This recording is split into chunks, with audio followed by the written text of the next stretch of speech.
Namaste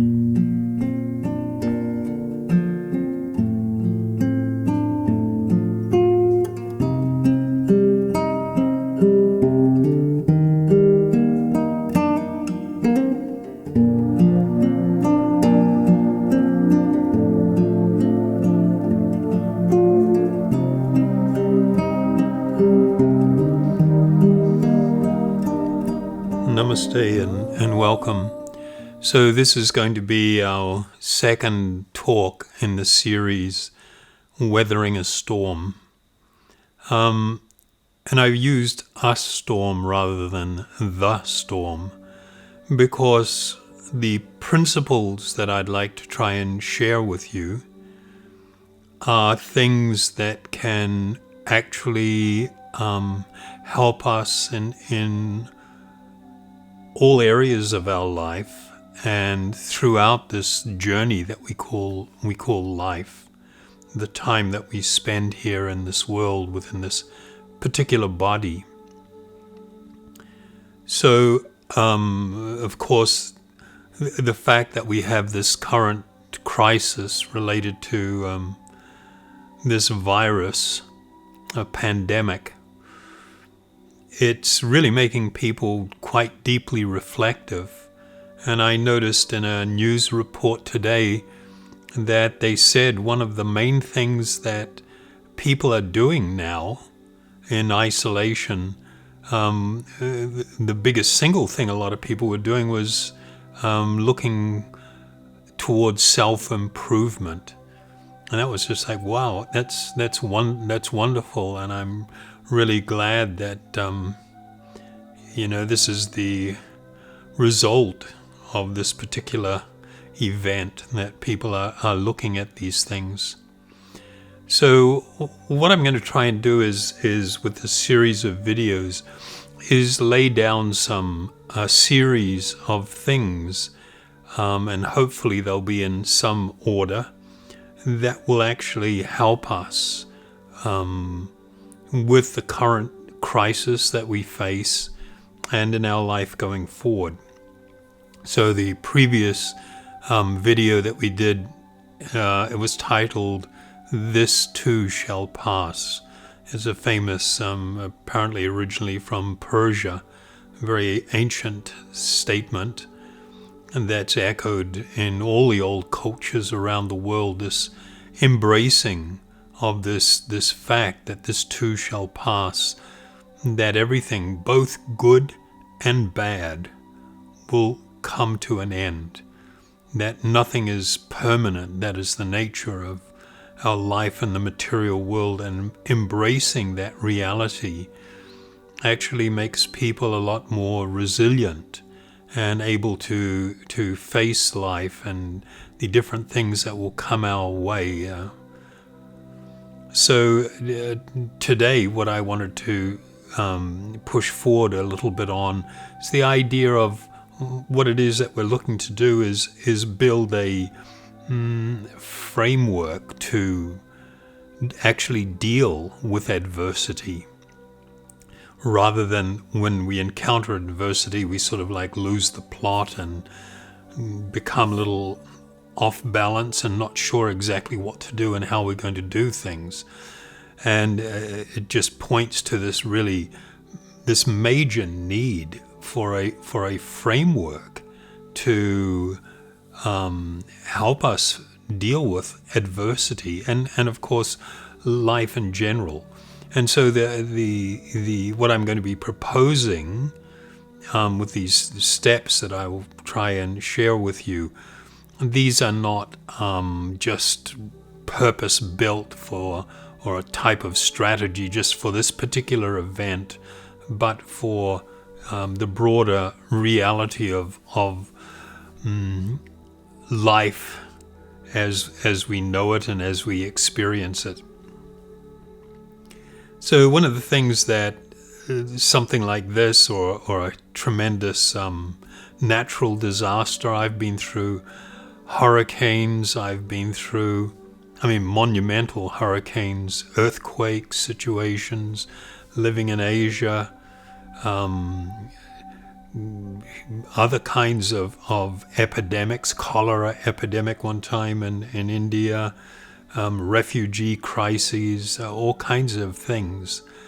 And in some ways I feel fortunate to have been able to experience these things, because that, coupled with my spiritual training, has really makes it so I can be in a space and operate from some position of calmness, even in a tremendous crisis. But I think one of the things that is becoming apparent now with this practically worldwide lockdown is that people are sort of coming to recognize that the current model for our life is not at all resilient in the face of crisis. There is no capacity almost to withstand. Immediately everybody's freaking out that there's going to be an economic collapse, and there's this big focus on trying to keep the economy going, which points to some degree to this idea that, we are meant to exist to support the economy, rather than the reality that the economy should be something that assists and supports us. It should serve us rather than us serving it. And so we see when it first, the outbreaks started, many world leaders were telling people it's okay, just go on with things, everything is going to be fine. And the whole idea was, of course, they wanted the economic situation for the country, for everybody to be good and to remain somewhat stable. But they became obviously prepared to put people at risk for the purpose of trying to, keep the economy pumping along. But the model that we've kind of built, the economic model, where people have become so incredibly dependent upon credit. I saw a stat in the paper just a couple of days ago in America. The vast majority of the population was not able to access $400 in the time of a crisis, meaning they weren't putting money away. We'll deal with some of these things, as we go forward.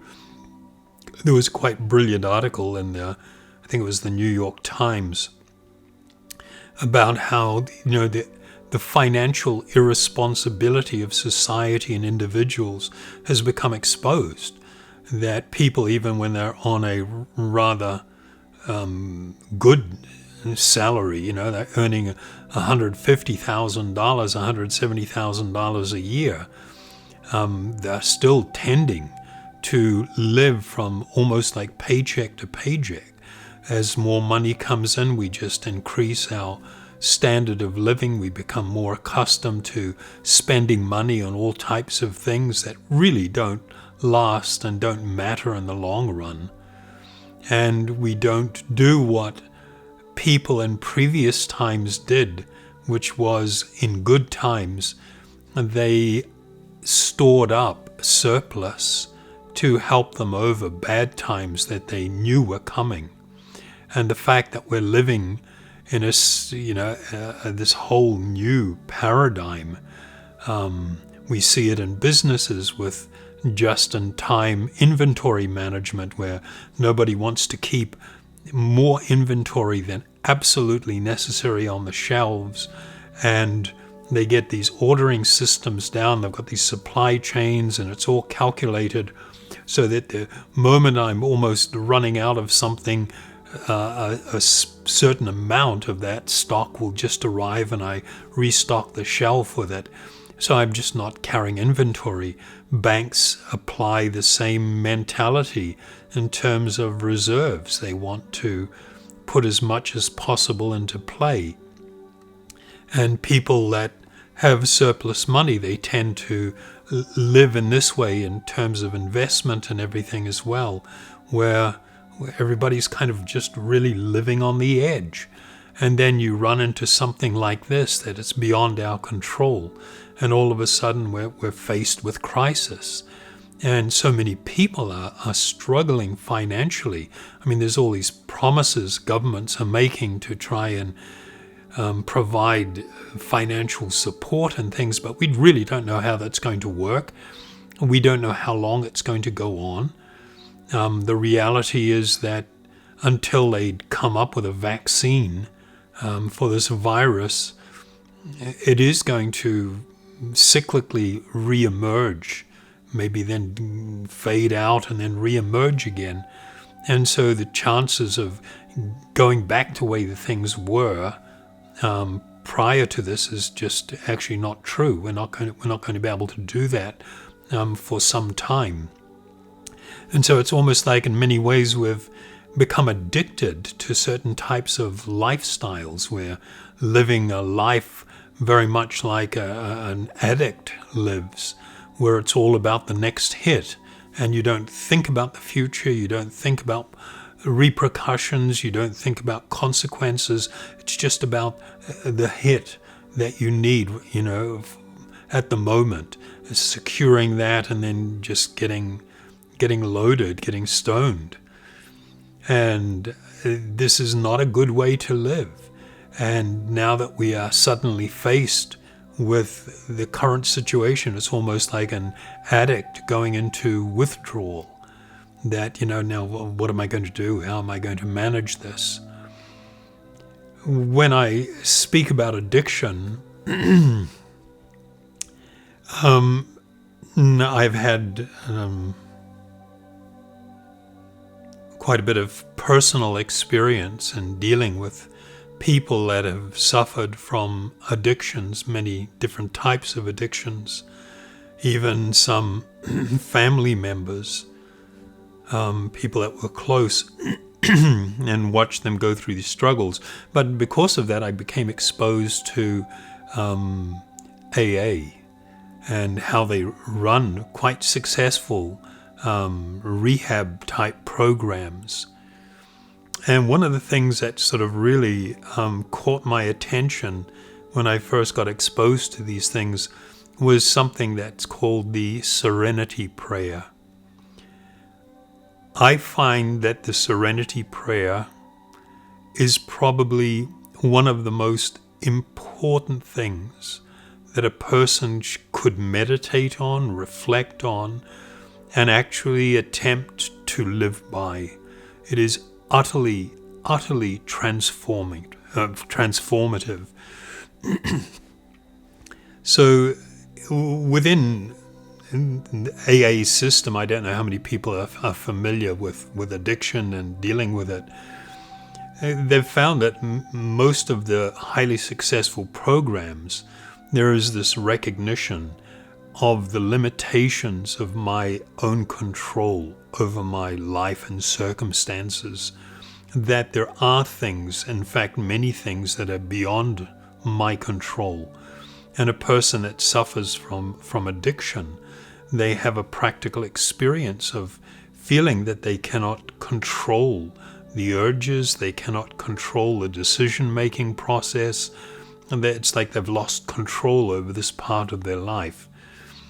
And so in this Serenity Prayer and the 12 steps that they use, there is this recognition that we are, in reality, in many ways dependent upon some form of higher power.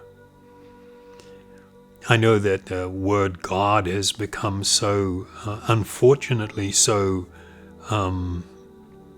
out of style, as it were, and people have, due to the influence primarily of other people, of peers and things, chosen to turn away from any concept of a higher power. But at the same time, or at least in the form of God or some deity, but they will at the same time make their intentions known to the universe. They will send out their prayers or requests to the universe and let the universe answer them. So, I mean, whether you're saying that God exists or he doesn't exist, everybody's practically in the same headspace. There is a recognition and there is an acceptance that we are very small in the big picture, in the big scope of things. And there is much power and things that are, much greater than us. The mere fact that the whole world is shut down over a bit of DNA, a bit of rogue DNA, really points to the fact of how little actual control we have over our life and things. And so in the AA program, they really ask people to embrace that reality and to really to live in that reality, because it's incredibly helpful in terms of now figuring out, where am I going to place my next step? How am I going to be able to move forward? So the prayer is actually really incredible. It goes, Lord, grant me the serenity to accept the things that I cannot change, to grant me the courage to change the things which I can, and the wisdom to know the difference. This is an amazing idea. This is really this is life-changing, to really completely embrace this principle, where we are seeking the help. We want courage. We want courage to be able to accept things. There are going to be many things, there have been and there will continue to be many things that will come our way. And ultimately the biggest one of them is death itself. Being able to accept that which I cannot change completely transforms a person.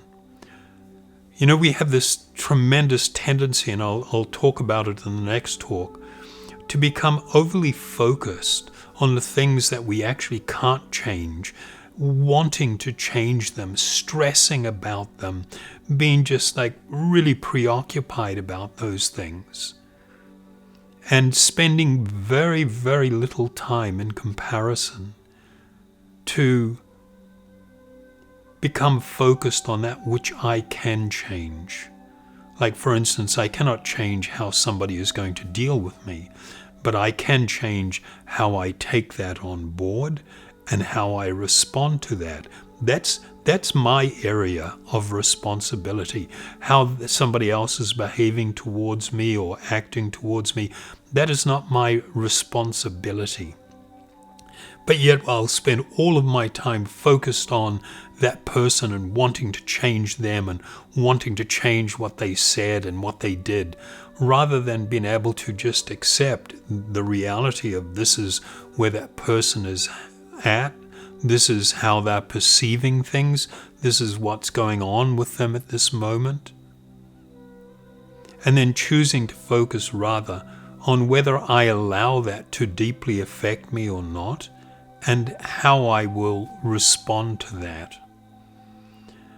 There is this tremendous need for us to become hugely more focused on things that we can change, and then putting the effort and the time and the thought into how we are going to be able to do that.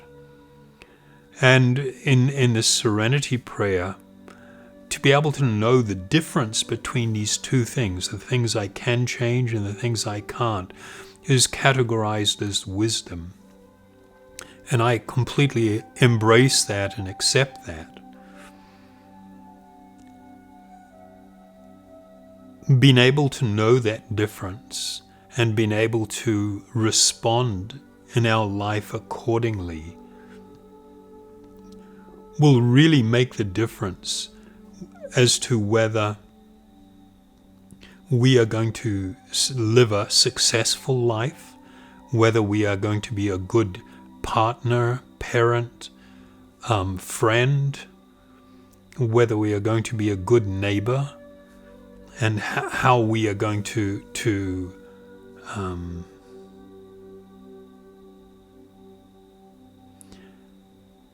how we are going to live. One of the really, really important things that this all points to is the need to have a bigger idea, a broader idea as to what is my purpose, to have a purpose that brings meaning to my life.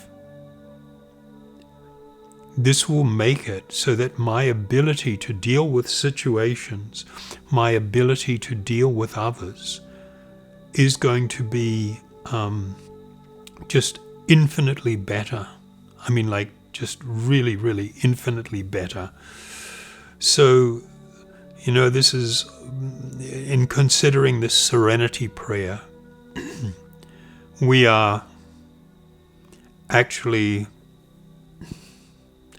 asking you not to become also overly focused on controlling everything. The reality is that we're not totally in control. There are limits to our control. And I need to begin to focus on that which I can do, that which I can change, those areas where I can contribute something of importance and significance to my own life, but more especially to the lives of others, those that people that depend on me, or people depend on me, whether it's for friendship, whether it's for some form of leadership or guidance. So what I would like to do is really ask you to just think about this. I'm going to put it up on the screen, and we'll just play a little bit of meditative music. And what I would like to ask of you is to actually pause and to begin to reflect on these words of this prayer, and think of them in relation to our own life and where we are right now, and how we can become a better person. A better person doesn't mean a great hero, somebody that's just rock solid, incredibly strong. No, a person may be very humble. A person may be in many ways weakness of physical strength or power is not a bad thing. If in our humility we can embrace this advice and learn to apply it within our life,